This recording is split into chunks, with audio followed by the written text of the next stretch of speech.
Bismillahirrahmanirrahim. Assalamualaikum warahmatullahi wabarakatuh. Kembali lagi di channel No Degree Developer, channel yang akan membahas seputar pemrograman praktis. Di video kali ini kita akan membahas mengenai routing. Nah, sekarang kita akan membahas terlebih dahulu definisi routing. Apakah itu routing? Routing adalah semacam mekanisme yang membolehkan web application untuk merespon request user atau permintaan dari user, guiding them to the correct content, mengarahkan mereka ke konten yang baik, yang benar, or page based on URL path, atau halaman yang berbasis URL path atau alamat dari URL tersebut ya. Nanti kita akan tunjukkan kepada kalian apa itu URL path. Nah, ini definisinya saya ambil dari Medium. Nah, jadi routing ini adalah salah satu backbone dari web aplikasi modern ya, karena tanpa routing ini web aplikasi itu tidak dinamis ya teman-teman ya. Jadi dengan routing ini web aplikasi akan terlihat dinamis dan terlihat akan lebih bagus gitu. Juga akan mengarahkan user yang sedang mengakses web aplikasi tersebut ke konten yang benar. Jadi kan kita nggak mungkin kan ketika ada orang yang belum login kita kasih page untuk personal profile gitu kan, nggak mungkin. Orang harus login dulu untuk ditampilkan personal profile-nya. Nah, makanya di sini routing ini akan sangat membantu. Memahami tentang routing ini akan sangat membantu nanti untuk membangun web aplikasi yang baik. Baik, di sini di video kali ini kita akan membahas mengenai React Routing juga dengan Next.js ya. Karena Next.js basisnya adalah React, makanya kita akan bahas juga di video kali ini. Nah, salah satu yang paling penting untuk dibicarakan adalah React. Karena nanti kalau Next.js itu udah ada fitur-fitur tambahan, jadi lebih mudah untuk melakukan routingnya. Untuk melakukan dynamic routing dan sebagainya itu mudah banget di Next. Nah, kalau di React kita harus menginstal terlebih dahulu library yang dibutuhkan untuk melakukan navigasi dan sebagainya. Nah, di sini ada poin-poin yang saya tulis, teman-teman bisa baca, mengenai pentingnya React Routing, mengenai pentingnya routing di React gitu. Nah, salah satunya adalah navigating pages, berpindah-pindah halaman ya, multi-page experience with SPA. Nah, kalau teman-teman tahu, di React itu mengadopsi SPA gitu, single page application. Single page application ini sebenarnya kalau di React, itu yang ditampilkan itu sebenarnya cuma satu halaman teman-teman ya, cuma satu halaman. Tapi ketika teman-teman lihat berpindah-pindah, ketika ada yang berubah, itu tuh yang berubah itu kalau komponennya teman-teman. Jadi ketika berpindah halaman, itu juga nggak berpindah halaman sebenarnya. Tapi yang berpindah adalah komponennya. Ada komponen yang diaktifkan, ada komponen yang dinonaktifkan. Nah, dengan routing ini, teman-teman masih bisa merasakan experience multi-page, teman-teman meskipun menggunakan React. Ada performa tambahan, ada kelebihan yang diberikan, yang ditawarkan ketika menggunakan React Routing ini teman-teman. Jadi navigatingnya without reloading. Jadi teman-teman kalau misalnya lihat di web aplikasi lain yang mungkin selain React atau Vue dan sebagainya, mungkin yang masih menggunakan PHP, yaitu ketika pindah halaman itu masih melakukan reload. Nah, kenapa memang kalau reload? Reload berarti dia melakukan request ke web server. Jadi setiap pindah halaman, web aplikasi tersebut akan terus meminta request untuk meminta page ya teman-teman ke web server. Nah, kalau di React enggak, karena kan cuma satu halaman. Sebenarnya semuanya udah ditampilin, tapi kita menggunakan React Routing ini ya, nanti namanya React Router DOM, nama library-nya, nanti dia nggak akan perlu reload karena yang ditampilin komponen per komponen. Jadi nanti ada yang nonaktifkan, ada yang diaktifkan. Itu menambah performa ya teman-teman ya, karena tidak perlu selalu request ke web server, tapi ya udah di web browser kita aja, udah tinggal di render dan sebagainya. Terus yang keempat, managing UI with URL path. Nah, nanti UI-nya ini juga dynamic ya teman-teman. Yang ditampilkan, konten yang ditampilkan kepada user ini bisa dinamis sesuai dengan URL path yang dimasukkan oleh user. Ya, nanti tapi kita atur menggunakan anchor yang disesuaikan dengan React Router DOM. Nanti akan kita tunjukkan. Nah, di React Routing ini, nanti kita pakai React Router DOM ada 3 mode teman-teman. Ada deklaratif, ada data, ada framework. Nanti kita akan menggunakan yang deklaratif. Jadi nanti nama library-nya adalah React Router. Nah, React Router itu udah disesuaikan dengan banyak aplikasi React, teman-teman. Kalau nggak salah juga saya pernah baca udah disesuaikan dengan React Native. Jadi untuk mobile juga menggunakan React Router. Nah, cuman karena kita di web browser, kita base-nya web gitu. Nah, kita yang secukupnya aja kita menggunakan deklaratif. Nah, nanti namanya React Router DOM. Nanti React Router DOM ini sekaligus menginstal React Router. Begitu, teman-teman. Jadi, mari kita langsung praktek.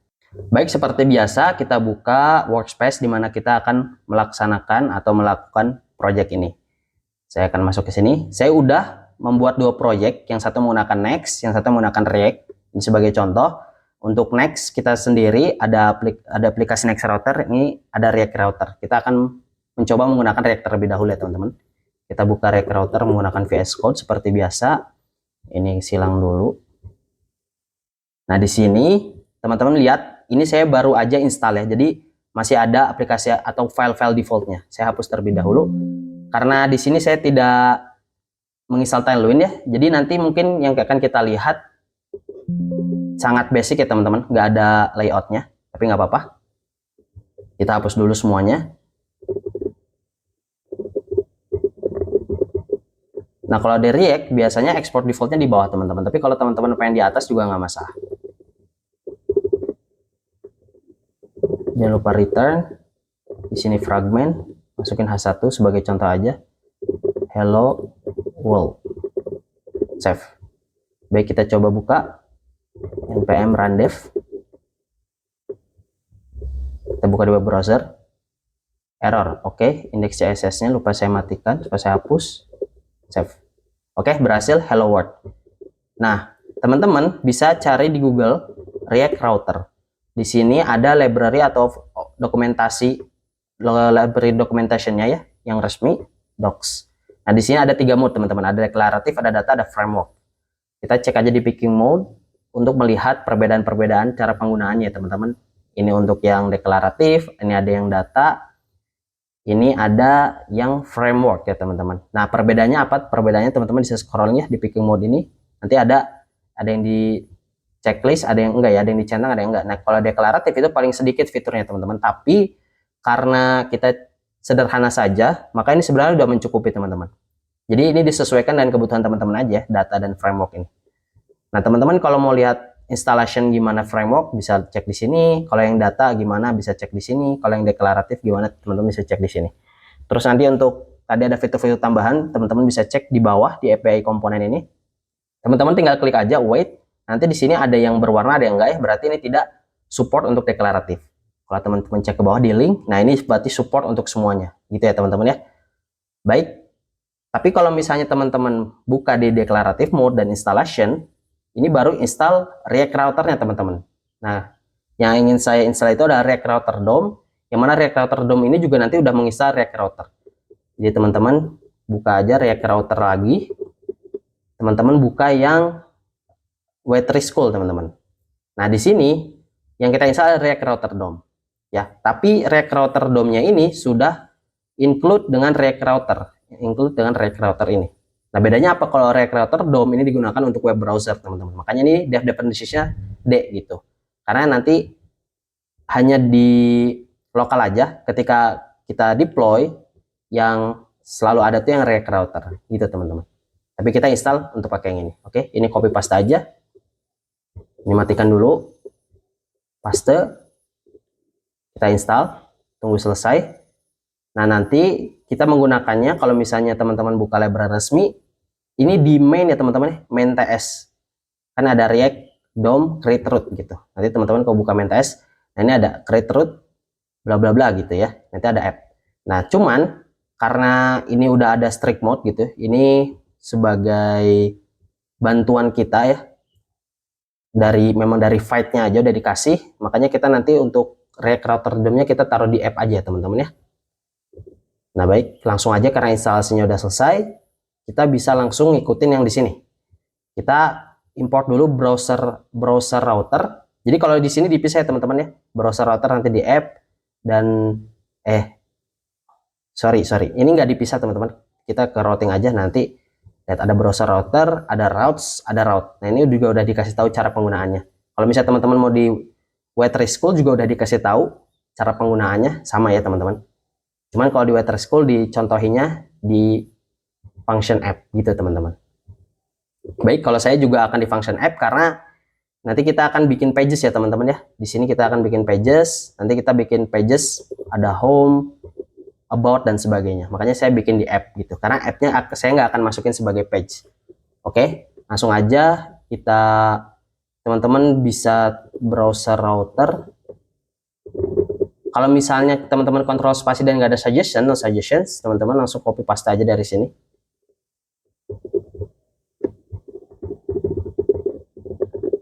Biar langsung. React Rotterdamnya sebenarnya udah keinstall, cuman suggestionnya belum ada. Nggak apa-apa. Teman-teman juga bisa ini diubah misal jadi as router ya. Saya melihat beberapa programmer ada yang melakukan ini. Jadi nggak ada bedanya. Mau langsung pakai browser router atau diubah jadi router sama aja. Terus di dalamnya ada routes. Di dalam routes ada route. Nah yang ini langsung nggak usah ada tag penutup, langsung kita tutup aja di sini. Di sini ada path, ada elemen. Nah path ini apa? Path ini di sini teman-teman. Nah ini disebut URL path. Jadi teman-teman nanti bisa slash. Kalau misalnya nggak ada sama sekali, ini berarti slash gini aja. Tapi nanti kalau untuk pindah halaman biasanya diubah jadi slash about gitu. Nah nanti dia nyari halaman. Tapi ini belum ada makanya error. Kita hapus. Sama ini mati ya teman-teman ya. Kita belum nyalain. Ini silang dulu aja. Baik. Nah untuk elemennya, makanya disebutnya elemen ya. Ini komponen. Nah misalnya kita contoh bikin home. Teman-teman bisa langsung export default. Tapi karena tadi udah di bawah nggak apa-apa. Ikutin di bawah aja. Home. Return. Ada fragment. Lalu H1. Sorry. Ini kenapa error? Oh sorry teman-teman, ini bukan home.ts ya, harusnya home.tsx, nanti error makanya. Nah sorry, nah gini fragmen di sini H1 kita tulis home aja.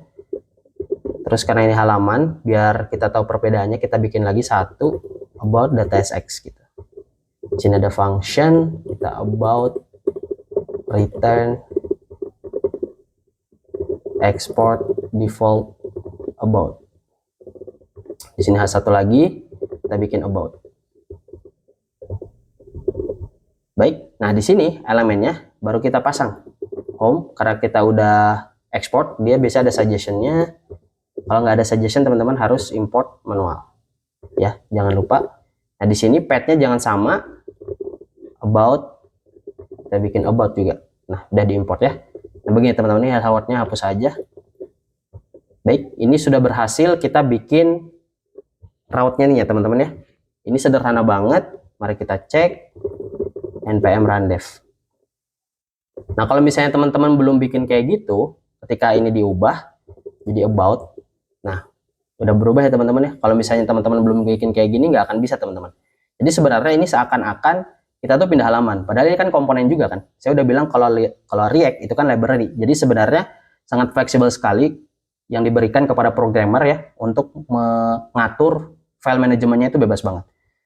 Nah cuman ini biar kita tidak bingung, ada namanya pages gitu. Nah ini seolah-olah halaman, ada halaman home, ada halaman about. Nah nanti kita munculkan di sini. Jadi ketika kita pindah, nah ini tuh yang dimunculkan komponen home begitu teman-teman. Nah teman-teman tadi kan saya bilang bahwa menggunakan React Router itu memberikan performa yang lebih karena tidak perlu reload. Tapi kalau teman-teman ubah di sini about gitu, nah ini masih reload teman-teman.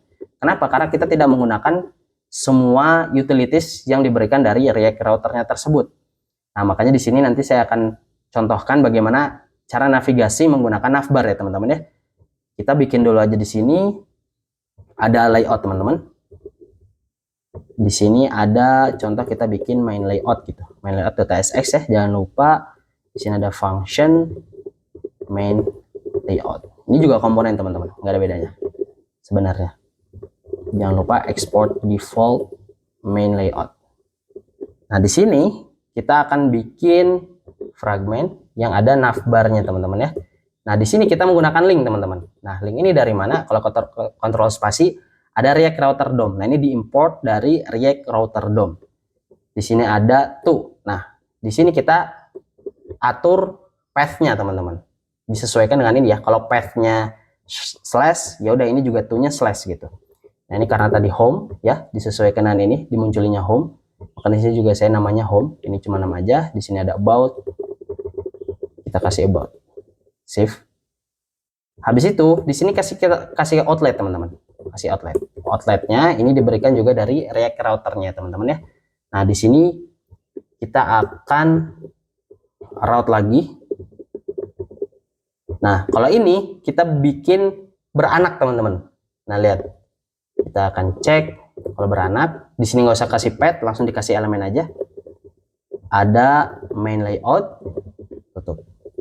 Nah, kalau kita cek, nah teman-teman lihat. Ada main layoutnya. Kalau misalnya kita pindah, ini akan selalu ada teman-teman. Karena ini jadi layout ya. Nah, itu fungsinya dari outlet. Outlet itu akan menunjukkan, akan menampilkan elemen anak-anaknya teman-teman. Kalau misalnya teman-teman outletnya nggak ada, nah ini mau teman-teman pindah juga, sebenarnya komponen bawahnya, komponen anaknya itu nggak akan pernah ditampilkan teman-teman. Ini nggak akan pernah ditampilkan karena ketutup sama elemen yang ini. Ketika user request, nah ke sini ya udah ketutup. Nah, my outlet ini membuka teman-teman, membuka jalur bagi elemen berikutnya sehingga tampak seperti layout gitu. Nah, itu gunanya outlet. Nah, teman-teman juga bisa menggunakan outlet ini nanti biasanya untuk protected route juga bisa. Gitu ya, teman-teman ya. Baik, ini udah sederhana banget. Nah, ini udah cukup banget sebenarnya, teman-teman. Kalau misalnya teman-teman pengen menggunakan web aplikasi yang sangat sederhana bisa.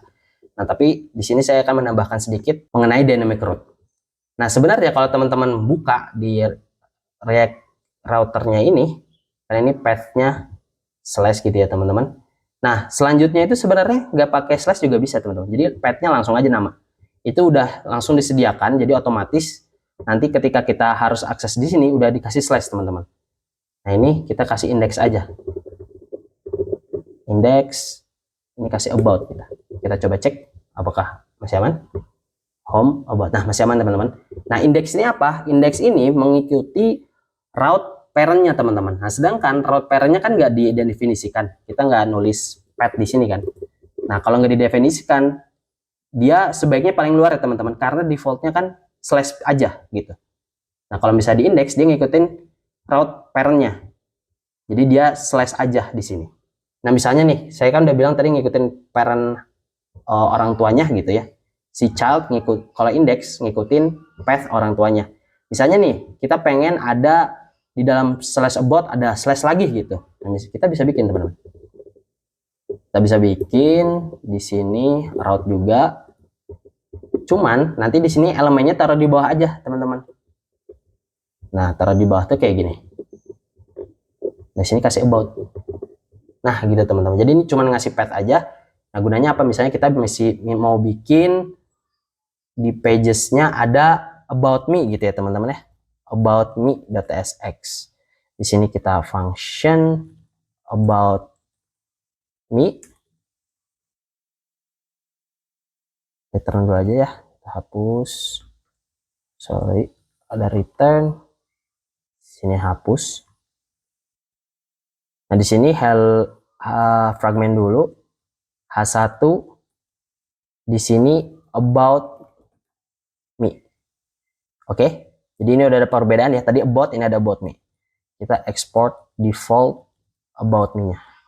Save. Nah, di sini kalau teman-teman bikin satu lagi, karena ini udah anak, kita ini dulu. Nah, biar kelihatan, ini parent, ini child gitu. Kita bikin halaman satu lagi. Apa kalau ini harus dikasih path-nya, teman-teman, jangan sama kayak yang ini karena nanti ketabrak gitu. Ada about, ada me gitu. Di sini ada about me, import. Nah, jadi kalau nanti kita cari slash about slash me, nanti yang ditampilkan about me-nya, teman-teman. Kita cek ya, about me. Nah, kalau linknya kan kita baru bikin ini ya, baru bikin 2. Nah, kalau kita tambah slash di sini me, nah about me, teman-teman. Gitu. Itu gunanya ada parent route sama child route gitu, teman-teman. Terus untuk path kita nggak ngasih slash juga nggak masalah, seharusnya aman. Terus index ini mengindikasikan bahwa route ini mengikuti path orang tuanya. Nah, index juga mengikuti path orang tuanya. Sedangkan path orang tuanya ini kan tidak didefinisikan. Dan ini paling luar gitu. Jadi bisa dikatakan bahwa indeks ini adalah slash aja gitu, teman-teman. Baik, ini seharusnya udah jelas ya. Sama satu lagi, kalau misalnya teman-teman cek di sini, ini untuk yang tadi route parent sama route children-nya, ada nested routes ya namanya. Nah, ini sama, ada dashboard. Jadi nanti ini di sininya dashboard, ya di sininya settings biasa gitu. Nah, ini kalau mau ditambahin elemen juga bisa. Tapi kalau saya cuman ditambahin path aja juga nggak masalah. Jadi ini cuman sebagai path-nya doang, nggak nampilin elemennya di anaknya gitu, masih aman. Baik, terus di sini teman-teman juga mau baca-baca yang ini tadi yang outlet di sini. Nah, berat outlet dashboard berarti ini sama ya teman-teman ya, kalau misalnya ada elemennya ini tuh berarti dia layout gitu, makanya harus ada outlet. Kalau misalnya di dashboardnya ini nggak ada outlet, nanti kebentur teman-teman.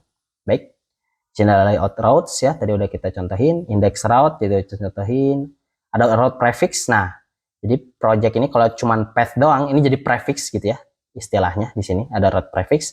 Nah, ini ada dynamic segments. Nah, baik, di sini saya akan contohin dynamic segment teman-teman. Misalnya kita mau bikin ID gitu ya teman-teman. Jadi nanti ada /me. Jadi di sini ada route. Ini nggak usah ada tag penutup. Kita bikin path. Nah, ini ID gitu teman-teman. Sorry, di sini ada, oh kalau gitu dimi gitu aja ya. Jadi seakan-akan ini tuh personal profile gitu ya teman-teman ya. Kita hapus dulu lagi. Route. Nah, ada penutupnya. Di sini kita kasih path. Path-nya me gitu ya. Jadi nanti /me/ gitu. Ada route lagi. Kalau ini tag penutup aja, tag pembuka aja, langsung kita tutup. Di sini langsung jangan index, ada path. Nah, path untuk dynamic routing ada _2 teman-teman. Nah, ini disebutnya param. _2 ID misalnya. Jadi nanti kalau ada berapa, ID-nya apa gitu teman-teman ya.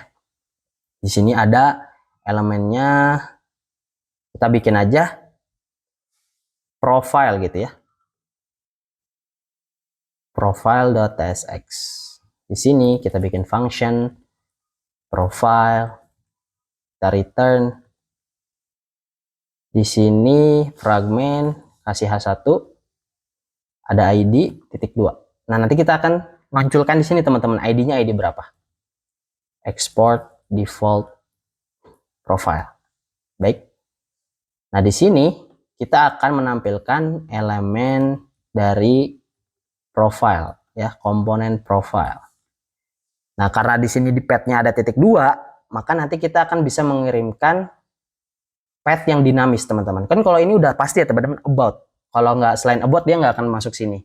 Nah, sedangkan kalau path ini, jadi nanti setiap kali /me/ apapun nanti bakal selalu masuk ke sini teman-teman. Dan data ID ini bisa kita panggil atau ambil di komponen profile gitu teman-teman. Baik, kita save dulu, kita contoh ya langsung pakai use param teman-teman. Kita param, ada params, ada use params. Nah, teman-teman jangan bingung, nanti untuk yang hooks-nya ini bisa kita cek di library resminya itu, ada komponen, nanti ada hooks teman-teman, ada use banyak teman-teman. Teman-teman tinggal cek aja di sini. Nah, deklaratif ada berarti use locator ada, use location ada gitu ya teman-teman ya. Dan nanti kegunaannya teman-teman juga bisa baca di sini. Baik, di sini use params. Nah, nanti kita tampilin aja di sini params.id. Nah, kenapa .id disesuaikan dengan _2-nya ini? Kalau misalnya _2 name gitu ya, berarti ini params.name gitu ya teman-teman ya. Baik, karena udah dijalankan, langsung kita coba. Tadi /about me ya. Kita cek dulu /about me. Nah, sedangkan kalau ini /me langsung. /me, apapun. ID-nya bisa Hanif gitu. ID kan biasanya angka kan. Kita tulis 12 juga bisa. Nah, gitu teman-teman. Nanti di profilnya ini bisa kita misalnya di sini, kalau misalnya paramsnya if params berapa, nanti kalian bikin use test sendiri bisa teman-teman. Gitu. Baik, mungkin itu cukup aja ya dari untuk yang React router gitu teman-teman. Nah, ini untuk semuanya ini tuh udah mencukupi teman-teman ya. Kalau misalnya teman-teman pengen bikin web aplikasi sederhana menggunakan React, ini sebenarnya udah cukup banget. Di sini udah ada layoutnya, di sini ada index, di sini juga ada dynamic, di sini juga ada nested route gitu. Teman-teman bisa pakai ini semua. Nanti gunakan kreativitas teman-teman untuk membangun aplikasi teman-teman yang butuhkan. Nah, untuk yang route ini jangan lupa yang layout ini teman-teman bisa jadiin protected route gitu teman-teman. Nanti mungkin di video selanjutnya akan kita bahas. Baik, sekarang langsung aja kita buka untuk next router ya teman-teman ya. Di sini kita akan buka code dan kita akan lihat perbandingannya. Kalau misalnya tadi kalau di React kita harus install library, nah kalau di Next di sini sudah built-in semua ya teman-teman, udah route-nya tuh udah enak banget. Nah teman-teman nanti yang bikin aplikasi Next, kalau bisa nanti ada SRC-nya ya, kalau nggak salah setiap bikin aplikasi Next itu diberi pilihan ada SRC-nya atau enggak. Nah, karena nanti di dalam app ini yang sangat udah strict ya, namanya juga framework, jadi dia udah ngikutin aturan tertentu. Nah di dalam app ini udah aturannya udah ketat, teman-teman salah satu huruf aja di filenya itu udah nggak akan bisa jalan. Makanya saya ada SRC biar saya bisa naruh kebutuhan-kebutuhan saya di luar. Misal contoh komponen gitu. Saya contoh komponen nanti ada navbar gitu, navbar.tsx. Nah gitu teman-teman. Nah kalau di luar, kalau masih di SRC itu masih aman. Sedangkan kalau di app nanti aturannya udah jelas dan itu juga berhubungan dengan route-nya gitu teman-teman ya. Baik, langsung aja contoh ya. Langsung kasih contoh. Ini di app. Kalau misalnya di app ini tuh udah slash teman-teman. Jadi file folder management di sini itu udah strict banget. Kalau misalnya teman-teman taruh page di luar sini, ini tuh udah slash. Contoh ya. Nah, kalau di React saya lihat programmer tuh langsung export default di sini. Kita ikutin aja ya. Tapi sebenarnya bebas. Di sini homepage gitu ya, teman-teman ya. Di sini fragment kayak biasa ya, nggak ada bedanya sama React sebenarnya, kurang lebih nggak ada bedanya. Di sini ada home gitu. Baik. Jadi udah nggak ada app dan sebagainya, kita udah nggak perlu ngatur. Kita langsung aja npm randep. Kita jalankan. Kalau next lumayan agak lama karena harus dikompil teman-teman. Nah, kalau berhasil. Nah, gitu lah teman-teman ya. Home. Jadi kalau di sini dia home. Dia langsung ke home. Nah, gimana caranya mau misal slash about. Nah, slash about teman-teman di app ini tinggal about. Dalamnya teman-teman bikin page.tsx. Ingat ya, page bukan pages. Kalau pages teman-teman nggak akan bisa, sama aja. Export default function. Di sini about page. H1 about. Nah, udah ya, udah saya dikompil. About. Nah, muncul teman-teman, lihat ya. Tuh, udah berhasil, lihat. Berarti folder di sini itu sangat mempengaruhi nama path-nya teman-teman ya. Jadi makanya kata saya ini udah framework, jadi aturannya ketat. Kalau misalnya teman-teman ganti jadi pages, yes misalnya, ini bakal error biasanya. Karena saya juga masih nyalain ya. Ini coba saya matiin dulu, isi ulang dulu aja, don't save, npm randef. Karena kalau di next dia bakal ini ada bikin kayak gini.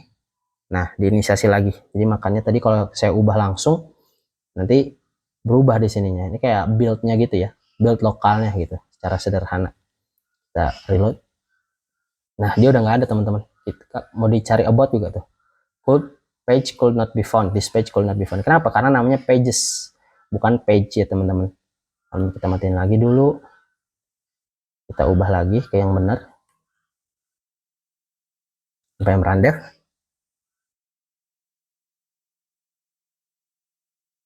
Kita reload. Sekalian nunggu compile-nya selesai. Nah, berhasil teman-teman. Ingat, page namanya. Jangan pages. Namanya page.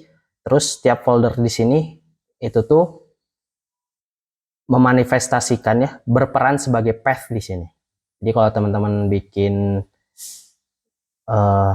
me slash page.tsx ini ingat harus sx export default function profile gitu ya, profile page.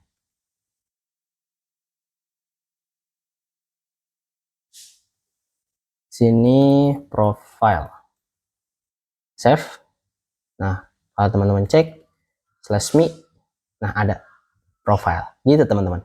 Oke, jadi ini lumayan gampang dan ingat namanya aja, namanya yang sangat strict teman-teman, jangan ubah namanya.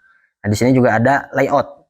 Nah sebenarnya tadi kan kalau kita layout gitu, kalau di React kita harus bikin komponen sendiri, terus kita set gitu ya, set di route-nya gitu, set di sini. Nah kalau di Next.js, ini Next.js udah ada file layout teman-teman. Nah untuk layout navbar dan sebagainya teman-teman taruh sini aja.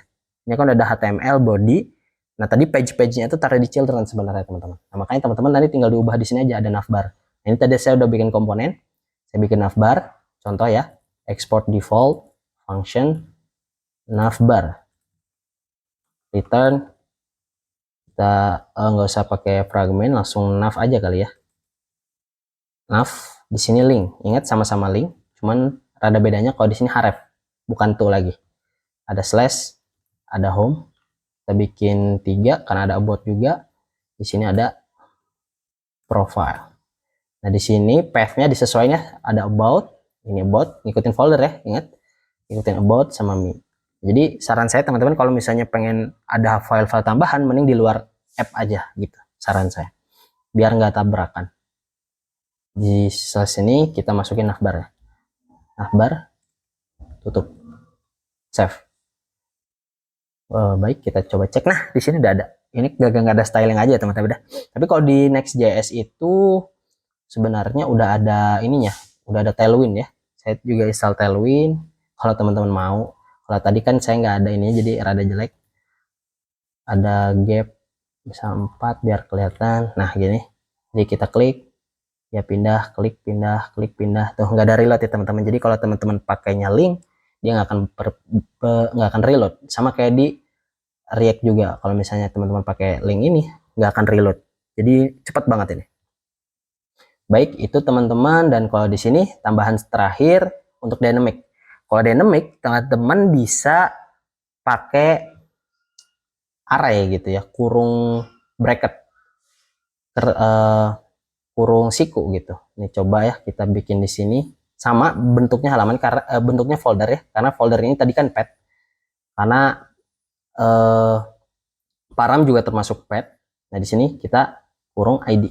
Nah, jadi nanti me slash apa. Nah, ini param nih teman-teman. Di dalamnya jangan lupa bikin page.tsx juga.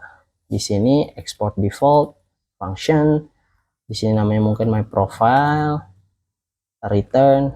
Nah, di sini kalau di next nanti ada beda, teman-teman juga nanti seharusnya ya kita belajar juga mengenai CSR atau client side rendering sama server side rendering gitu. Nah, intinya kalau misalnya karena kita bahas tentang route aja secara sederhana, kalau misalnya teman-teman pengen CSR, langsung kasih aja client side pengen client side rendering, kasih aja use client di sini. Ini artinya halaman ini atau komponen halaman ini akan menjadi client side rendering. Karena defaultnya adalah server side rendering atau SSR gitu. Nah, bedanya apa kalau use client gitu? Mereka yang bisa pakai hooks gitu temennya. Secara sederhana bisa pakai hooks gitu. Jadi misalnya di sini params kayak yang tadi use params. Nah, dia harus pakai CSR gitu. CSR, client side rendering. Nah, di params ini nanti akan muncul, kita kasih aja lagi H1. Di sini ada paramnya. Di sini kita ambil params sama ya .id. Kita save. Kalau misalnya kita cek di sini kan /me ya, bukan /about, /me. Di sini profile. Kalau misalnya kita slash lagi 12 gitu. Kita tunggu. Nah, paramnya 12. Ini nge-reload gara-gara saya pakai ini ya. Kita coba-coba di sini. Tapi nanti ada perbedaan antara CSR sama SSR. Nanti kalau teman-teman pengen dibahas, kita akan bahas di video selanjutnya. Tapi secara umum gitu. Kalau misalnya teman-teman pengen pakai hooks, use params, pakainya use client. Kalau misalnya nggak mau gimana, nggak pakai mau use client, bisa juga. Kita hapus aja. Kita coba untuk errornya ya. Kalau misalnya nggak pakai, nih save. Tuh teman-teman, nggak boleh.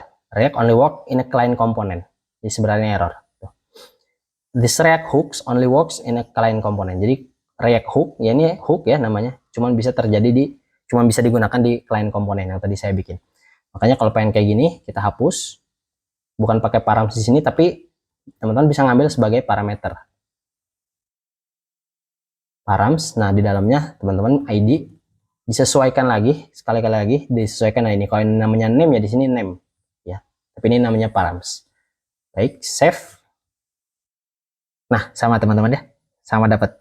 Kalau misalnya di sini saya slash apapun gitu. Nah, berhasil. Gitu teman-teman. Gitu perbandingan sederhana antara routing di React dan juga routing di Next.js. Teman-teman mau pilih yang mana silahkan sesuai dengan kebutuhan. Kalau mau yang performa cepat banget ya tentu saja React ya, karena dia built-in fiturnya masih nggak banyak ya, yang sesuai kebutuhan aja. Jadi nanti setiap kita butuh apa lagi install, setiap butuh apa lagi install. Kalau di sini semuanya udah banyak sekali yang ditaruh di sini, belum lagi nanti ada middleware dan sebagainya juga di sini udah ada, makanya di sini berat tapi masih banyak digunakan oleh programmer dan ini juga memudahkan ya kalau teman-teman pakai ini. Baik, mungkin itu cukup sekian video dari saya. Terima kasih bagi yang sudah menonton. Bagi yang ingin request video apa, silahkan tambah di kolom komentar. Wassalamualaikum warahmatullahi wabarakatuh.